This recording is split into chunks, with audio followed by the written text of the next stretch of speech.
Islamophobic hate crimes continue to spike by Arturo Dominguez. Recent attacks against Muslims and Arab-speaking citizens highlight just how damaging Islamophobic rhetoric is becoming.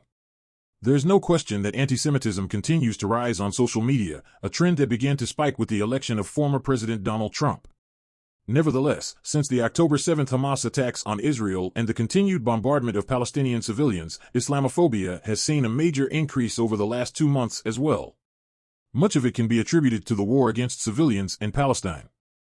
However, a lot of it can and should be blamed on the overall Islamophobia that has been inherent in the United States since the September 11th attacks in 2001. Evidence of this isn't hard to find, especially when we look at statements from the Department of State and the White House and the actions of a former official who worked under former Presidents George W. Bush and Barack Obama.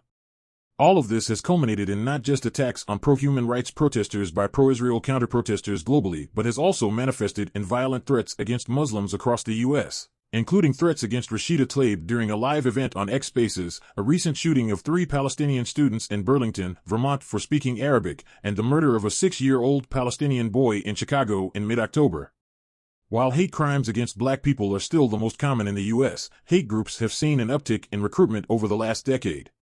Many groups like the Proud Boys and Active Club, formerly the Rise Above movement, continue to succeed in promoting hate thanks in large part to revenue from wealthy donors and merchandise sales.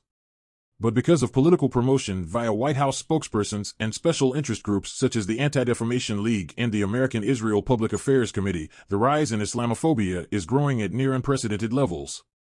Even some of the anti-Semitism can be attributed to them and people like Michael Rappaport, who promotes anti-Semitic tropes in his own social media posts while claiming to stand up for Jewish people. In a similar fashion, the ADL has allowed Elon Musk's anti-Semitism to get by with light criticism because, despite him playing on the same racist tropes as Rappaport, he has taken sides with Israel's colonization of Palestinian territory. The ADL even removed Chaya Raichik of Libs of TikTok from its list of extremists after she began promoting Islamophobia and anti-Muslim sentiments in favor of the Israeli occupation of Palestine. If you were wondering how the ADL, AIPAC, and other similar groups are doing harm to Jewish people all over the world, this is how. In an article for Unicorn Riot, in which I cited a recent report from Rutgers University Law School Center for Security, Race, and Rights, I covered this and the damage it is doing to people in real-world situations.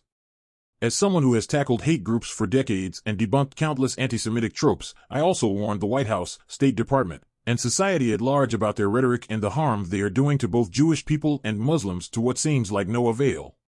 Now, in an alarming trend, extremists are attacking Muslims and Arabs in the U.S. with the intent to kill, and there is little outrage from the public as celebrities and politicians continue to promote hate.